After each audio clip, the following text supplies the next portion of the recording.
Welcome to the Mojo Market Report. Here's your hosts, Dave Sturchio and Chris Gueci. Welcome, everybody, to another episode and edition of the Mojo Market Report right here on a feel-good Basketball Friday. Of course, as always, coming to you live from Chop Studios, it is Dave Sturchio. It is Chris Gueci lacing up his sneaks over here, getting ready to go. We are hooping today, listen, baby. it is NBA time. Tonight, we have two final play-in games to determine the 8 seeds in the East and the West. And then tomorrow, it all goes down. Ladies and gentlemen, the NBA playoffs are here. Some of the most exciting times in sports. Before we get there, and before we get into all the NHL playoff coverage that we're going to get into today, I almost freaked you out there with the NHL stuff. Good stuff on your dead laptop over there, which, by the way, folks, this is now day number 17 consecutive days with a dead laptop or no laptop at all. It's impressive, and not one day has it been done on purpose. I don't get it. I don't get it either at this point. It's 2023. There's no excuses for anybody with the amount of time you're in the car, at your office, at your house, or whatever the case may be. If somebody says, "Oh, my phone died," like I'm like, I don't get what you're about. I have 3 phones, and probably 2 of them are probably dead right now. I don't understand. My phone right now, to be transparent, is on 97%. And there's never a time where I get like anxiety if it's under like 50. Where's the nearest charger? I've had anxiety for like 12 straight years, so the phone, maybe it's the phone. I don't understand. Again, maybe I'm living under a rock. We're all good. It's a blessing and a curse, trust me. Again, 2023, I got to be in touch with the know and everything that's going on in the world of sports and everything else that we do around here. I need my phone to be alive. I apologize in advance if you try to reach me today or yesterday. Okay. Nobody's trying to reach you. Actually, you got a really fine text from Mojo yesterday, right? I did. They're giving you all the newest. I think I signed up for that at the Jets game. Ah, all right. So you sign up for text alerts and you get, all right, good. Do that, guys. Do that to get all the latest updates and news and all the feed that you're going to see on the Mojo app. You can sign up for alerts and they'll send it right to your phone so you won't miss anything. Speaking of not missing anything, before we get into the NBA, there has been a sale or a pending sale. Looks like it's going to happen today between the Washington Commanders football team Redskins and the new owner, Josh Harris, and his group. I believe they outbidded Magic Johnson and those fellas because I think there was a plan in place for a team. I think there was the co-owner of the 76ers, Magic Johnson, a couple other people were ponying up together, but I think this guy just comes out of nowhere, unless I'm wrong. But the Washington Commanders have been sold for now $6.05 billion. The last time a franchise was sold was for $4.65 billion, and that was the Denver Broncos. So is this like an open auction? I don't know. Because no, because Daniel Snyder put a price tag on it. He said, "This is what I'll sell for." Yeah, and people have stepped up. When you put a price tag on it, it means like, okay, this is the entry fee. Like you got to be here if you want to even enter the. You want to see it at the table. But then, what typically I thought happened was they would put in bids, but you don't know what the other team is bidding, and you have to put in your bid, and the highest bid gets it. But it's not against people. You know, you have to blind bid. And then hopefully your bid is the one, and then the owners approve it, all that stuff. But I don't know. I mean, is now Magic Johnson's group going to just come in and be like, well, you know? I don't know. I don't know how it works. At what point do you draw from the what, line? like I said, from what it says, there's sources there saying Josh Harris has a non-exclusive deal to buy the Commanders that is in place. That's coming from John Keim of ESPN. He's a staff writer over there. Like I said, there was some jockeying for position, you know, it is what it is. So a group led by Daniel Snyder purchased the Washington franchise in May of 1999. So it's been a little bit of an S show over there in Washington. I think his first signing was Albert Hainsworth. That worked out real well. You know, like, does this put them? Didn't he sign Dion? He signed like that. Year, Dion was he played for the Redskins. He signed everybody that year. They thought they were supposed to be the best team. All of a sudden, it was like the Eagles when they became the dream team. Oh god, and then they weren't. No, they weren't. It was very similar. They did sign a lot of guys. Who was the quarterback of that team? Of that team where they went free spending, and what was it, 99 or 2000? It was. Listen, it was Dion's last hurrah was with was it like the Ravens. Heath Schuler? Oh God, dude. Oh God. I'm gonna have to go. Yeah, I feel like that was even a little late for Heath Schuler. I think Heath Schuler was like early 90s. mid '90s history. I'm very curious. List of starting quarterbacks for the Redskins into the Commanders. Let's see. Going all back to '99. You know what? You can't sneeze at this guy. In 1999, their starting quarterback for the Washington Redskins at the time, Brad Johnson. He stunk. Not terrible. Let's just go over this real quick. I want to go down memory lane for a second. So Brad Johnson in 99. In 2000, it was Brad Johnson and Jeff George, who was still in the league somehow at that time. 2001, big fan of this guy, Tony Banks. Tony Banks was supposed to be something. He just didn't pan out to be anything. Tony Banks was also backed up by Tony Banks. I want to say Michigan UCLA. State. I don't know. If I'm right on that. If you're right on Michigan State, I'm going to go Tony Banks right now. Let's see what it says here. If I go into Tony Banks, American football, college stats, he went to... holy hell, you nailed it. It's a feel-good Friday here after all, as Chris Gueci nailing all colleges.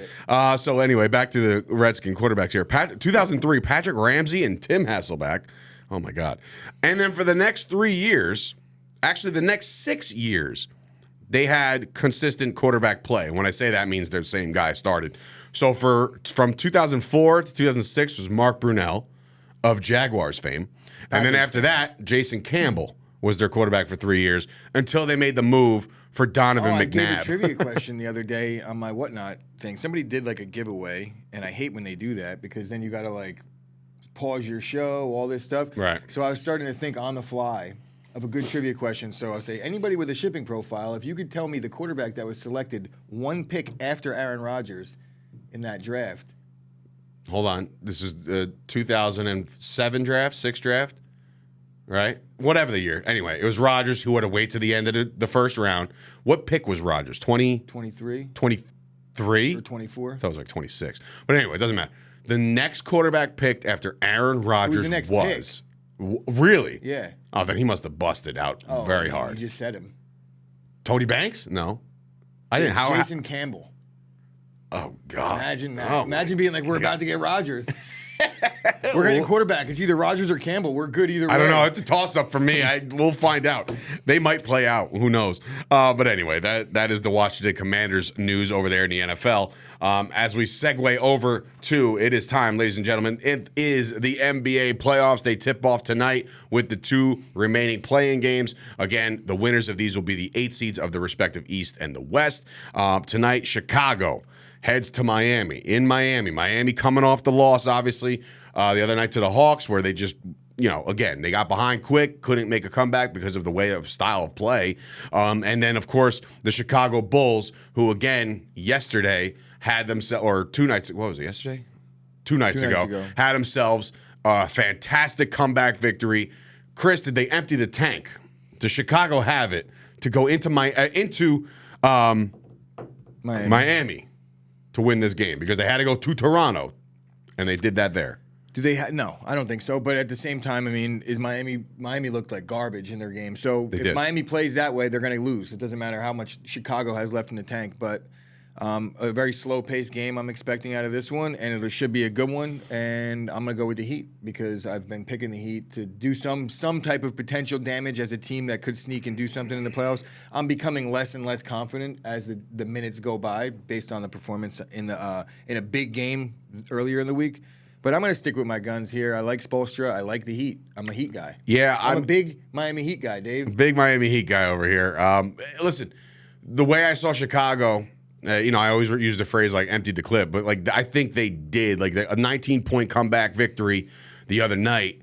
I feel like momentum's on their side. Yeah, leaving the arena.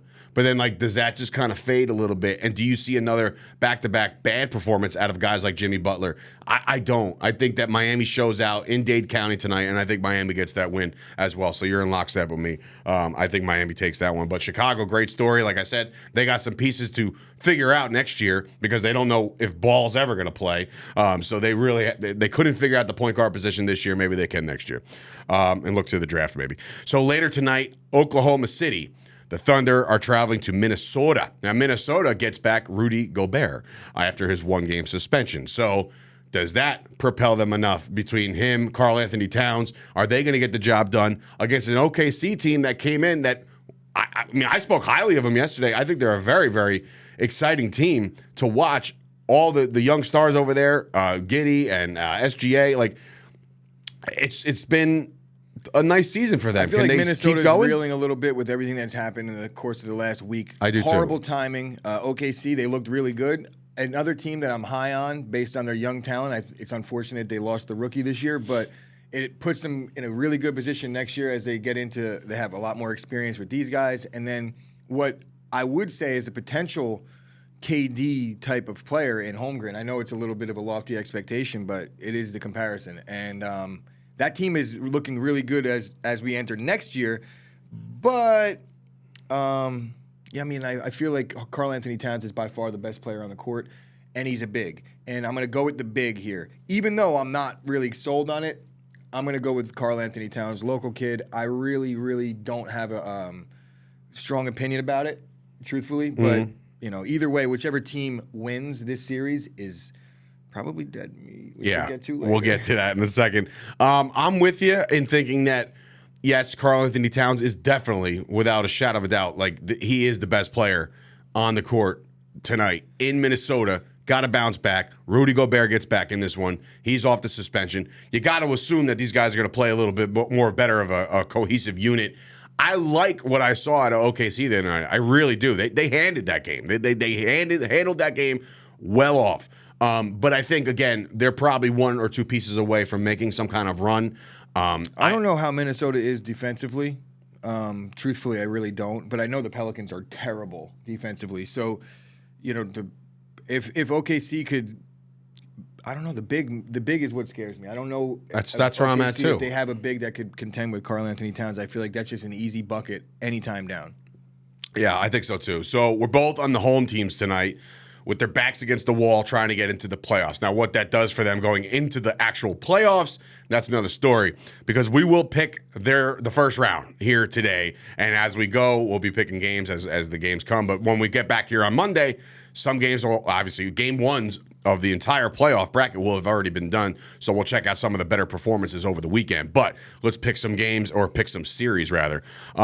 Starting in the East, we were just talking about the Bulls or the Heat. The winner of that game has the unfortunate opportunity to go face Giannis and the Bucks. I don't foresee this being a series. I don't care who you are. The Bucks have been the dominant team that they are all season long. Give me the Bucks. Yeah, I think the Heat bounced the Bucks early in the bubble a couple years back. Like that was. I forgot. The bubble to me is the Bucks might have been the 1 seed and the Heat were the 8 seed. They Figment ended of up my going to the imagination. finals or something. It was like a crazy upset. They're going since to then- exact that revenge. The Bucks are going to dominate this series, and if it's the Bulls or the Heat, it really doesn't matter. But I think it'll be the Heat, and there's potential 4 games. I mean, like, would you really give them one? They won like 12 straight, twice or 3 times this year. Yeah, I don't know. I don't like it. The next game, the 2 and the 7, the Boston Celtics, who again were jockeying for position all year round for the 2nd and the 3rd seed. They came within some games of the 1 seed, but it just never came to fruition. They're taking on a Hawks team that's coming in kind of hot. You know, they did their thing against Miami to get into the playoffs, to get to the 7th seed. Trae Young has the ability to take over a game, right? We've seen it. Unfortunately, I'm a Knicks guy, so I saw it firsthand on how he could take over a series, not let alone a game.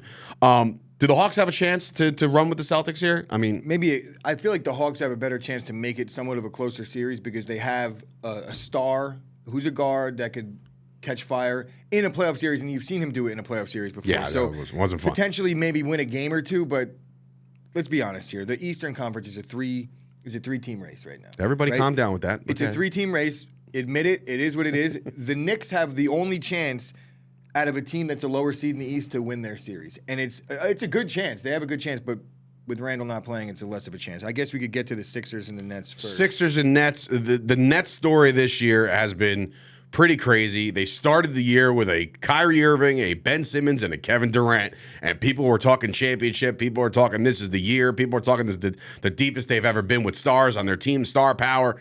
and it just crumbled. It absolutely crumbled midway through the season. So they're always hovering in that 4, 5, 6 range. And then we thought for sure, when all this stuff happened, when Durant shipped off to Phoenix, and then you ship off Kyrie Irving to Dallas, and then Ben Simmons is Ben Simmons again, and he can't get on the court, you think, all right, you know what, forget this team, it's over. It's all over.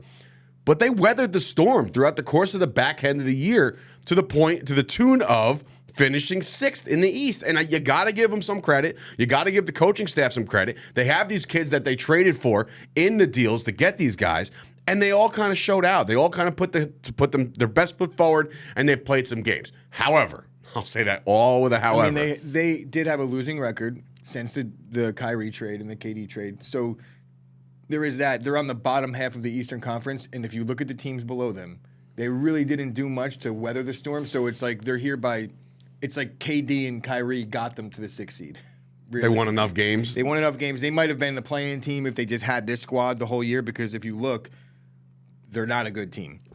They're below 500 team I was as just they've been on the court. So they're also dead meat. Yeah, I don't foresee anybody stacking up with Joel Embiid in that team and Harden, and if he gets going. It's just like the 76ers are a great team. They might be one of in my head, I mean, as we go, we'll go with these playoffs. They're one of my dark horses to kind of make some noise. Is Embiid going to make a leap, or is he going to be Ewing?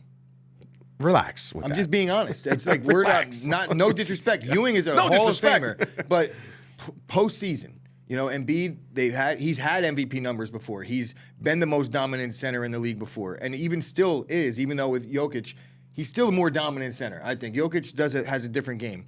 Embiid, he's got to put the team on his back. And unfortunately, I don't think James Harden is the right co-pilot, but that's another story. Embiid could be good enough in an Eastern Conference. We've seen Giannis do it, but Giannis has a perimeter game that Embiid, while he doesn't have the,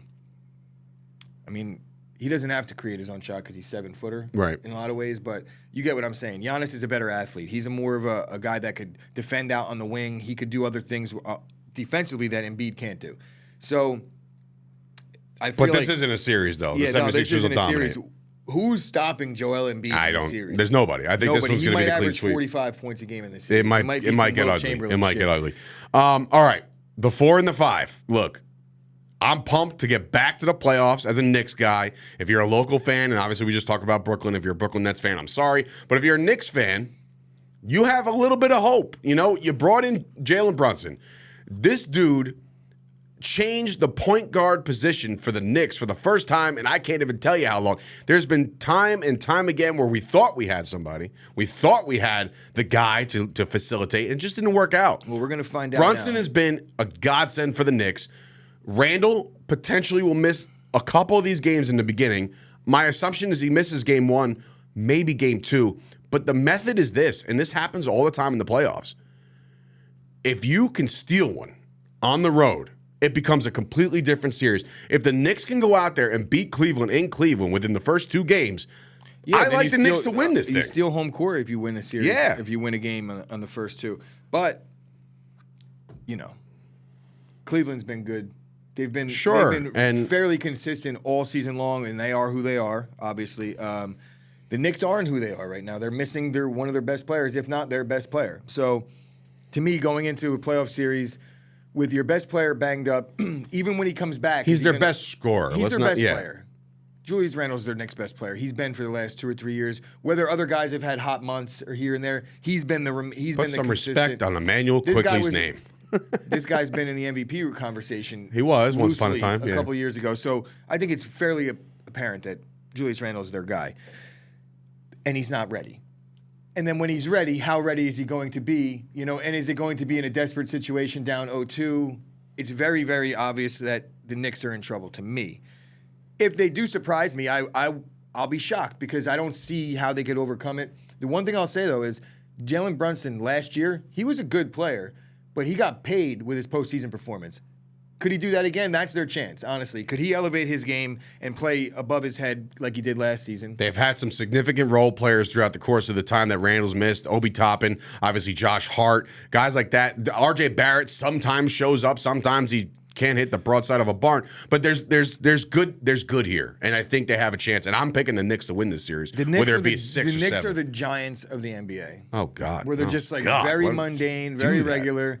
They're a good team, and you have to respect it. And they've done things that people didn't expect them to do this year. Truth, right? But the realistic expectation as we move forward into the postseason is that if they win this series, it'll be a big celebration for the Knicks fans, and as it should be. Bing bong, right? We're back. But then it's over, and then they're playing with house money. Then they'll probably play the Bucks in the second round. So. And that's fine because they're not going to beat the Bucks, but it will be a good thing for the Knicks and to be like, we made it a step closer. You know what this feels like, ladies and gentlemen? Of. You know what this feels like right now? I want to put some memories back in your head. Feels like the Giants season last year. Feels like the spring of '94. Oh, give me the Rangers are in the playoffs. The Knicks are in the playoffs. Both of these teams are going to go on a run. It's going to be great. The problem was that year Michael Jordan was playing Major League Baseball. Yes, he was. No, he was. Anyway, moving on to the West, the Nuggets will play the Nuggets will play either OKC or Minnesota. I don't think it matters. I think the Nuggets have obviously been the best team in basketball throughout the course of the entire season. I think there's no different here. I think OKC or Minnesota might steal one. I think you might shock a couple people. But the Nuggets, who have been labeled as soft at times, I think they dominate and they finish this one out relatively quick. Yeah. I don't foresee it. The series that I'm looking forward to the most outside the Knicks series is the Memphis Grizzlies, who have just, again, Ja Morant is a superstar. LeBron James called him out the other day as the superstar, sort of. And LeBron James, again, for the first time in I can't tell you how long, I don't know the exact stat, but it's been a long time since LeBron James has been underdog in a series, and he is right now, even though you told me this morning that the odds for the Lakers to win the title are better than Memphis. Yeah. Figure that one out. I really don't know. It doesn't make any sense to me. It's the really path is there for them. Where the money is being bet on. And, all right, so for me, we've been saying it for a couple of weeks. The back end of the West, right, whether it be the Lakers or the Golden State Warriors that we're going to talk about, or even the Suns who finished fourth or whatever, the back end, not the top 3 seeds, the back end is where I'm really excited about these guys and what they can do early. I like the Lakers to win this series. I like LeBron, AD. I mean, D'Angelo Russell. They're all healthy. They're 9-1 when they're all healthy on the same court. So give me a series with these guys where they can steal one in Memphis first, right? As the underseed. Ja Morant has the ability to change the game. We know that. But it's LeBron James. It's year 20. The guy's averaging 30 points a game. Like, give me the Lakers. It's going to be a really good series. It's my favorite series, definitely. But I'm going to go with the Lakers with the experience, and I think Adams being out is going to hurt big time with the defense in the paint. Yeah. So I'm going with the Lakers. And the West is like comparatively to the East, obviously the 1 versus the 8, we feel like that's a foregone conclusion. But after that, it's very tight. It's very tight. In fact, the Suns are going to beat out of the Clippers. There's no question about that. You think so? Yeah. Paul George isn't even playing the first I understand that, but you think it's going to be just dead? They're dead. Let's start with the 3-seed Kings against the 6-seed Golden State Warriors. See, much like I just talked about LeBron and the ability to change the game, the Lakers being deep, the playoff This is the dark horse series that is going to be lit. The playoff experience alone for the Warriors, for me, gives me the Warriors to take down the Kings. I understand the Kings have had themselves a fantastic season. Kudos to those guys. Again, I feel like it was yesterday where they were up for sale and nobody ever wanted to talk about Sacramento again. They turned it around. They got a bunch of role players on that team, but I don't think it's enough, man. Well, I think Steph Curry. They have 2 stars in that team. They absolutely do. And De'Aaron Fox are legitimate, bona fide stars. But I love the Warriors to win this series. I really do. I mean, the easy answer is to say the Warriors because they have the postseason experience and nobody knows anything about Steph Curry is one of the most revolutionary. De'Aaron Fox has been on the Kings for a while and he's led the charge. He's been there when they sucked and he's watched Golden State, who is in the Bay Area as well. This is a little bit of a rivalry going on over here. So to me, this has there's some vitriol in this series. I feel like it's like big brother, little brother, and I'm not going to just count out the Kings like that because they have some really good players. Are you picking the Kings? Are you bold enough to pick the Kings in this series? Yeah, I'll just do it. Because, all right. I think it's time to shake it up a little bit. I don't really feel that confident about it. Well, I mean, look. Because of obvious reasons. It's Golden the playoffs. State, it's the postseason. But, they're getting Wiggins back, right? Wiggins is playing game 1, yes. Wiggins coming back I guess that could help, but in some ways that could hurt because you got to insert him into the rotation now. It does. Who's it taking minutes from? Who's been getting valuable minutes that's not anymore? Right. Based on Wiggins playing. Exactly. Is Golden State, I don't know what they've done heading in. You know, are they as far as like healthy? what they did on their back end? They're the 6th seed for a reason. Yeah, but again, they've played relatively good basketball. Let's see. The Warriors in their last 10 were 8-2. Oh, so winners of the last three in a row. Where are the Kings at? The Kings in their last 10, 5-5, losers of 3 straight going into the end of the season. But they also had the 3 seed locked. They did. They didn't have to worry. They did. Yeah, I mean, there was no shot that the Phoenix Suns could catch them. So they were kind of resting and getting the guys ready to go for the postseason. That could be a bad thing. I mean, it's the NBA. Maybe rest helps, but at the same time, I'm not really huge on momentum when we're talking about professionals and there's a day of rest in between. Maybe you could have good practices and things like that and carry momentum. But if you have a couple days, it's like you're going to line up. The momentum is all gone. They're rested up. And you have... I'm going to pick the Kings still. All right. I'm not going to let the last 3 or the last 10 affect it. This is a season thing. All right. And you have the Suns beating on the Clippers. Now, look, ever since Kevin Durant got there, he did miss some time with an injury, but when he got back, they looked like gangbusters. They looked like... After, right? Yeah, they look like they're... they look really good. Dare I say Suns in 4? Suns in 4? No, probably not. Yeah, probably. Yeah, you think a sweep? Out of here. Listen, I'm picking the Suns for the series, but I'm thinking the Clippers are going to make this a really good series. I think that, again... The Clippers, I've picked against them every single time they've made the postseason, and there's times that they really... Like, I think there was a Clippers-Suns series a couple years ago where the Suns did win it, but it was a really good series. Excuse me. And that would leave us... If all of our picks go, that would leave us with the Bucks, the Celtics, the 76ers, and possibly the Knicks. Did you even pick the Knicks? You're picking the Cavs. All right, you're picking the Cavs. So you go in chalk 1 through 4 seeds in the East, and in the West, you're going chalk outside of the Lakers. Yeah. So I'm going with the Warriors as an upset special over the Kings. But listen, it all goes down this weekend. We're excited to cover it. We'll be back here on Monday. Do us a follow. Do us a favor and follow us on social media. That's the Instagram, the TikTok, and the old Twitter machine.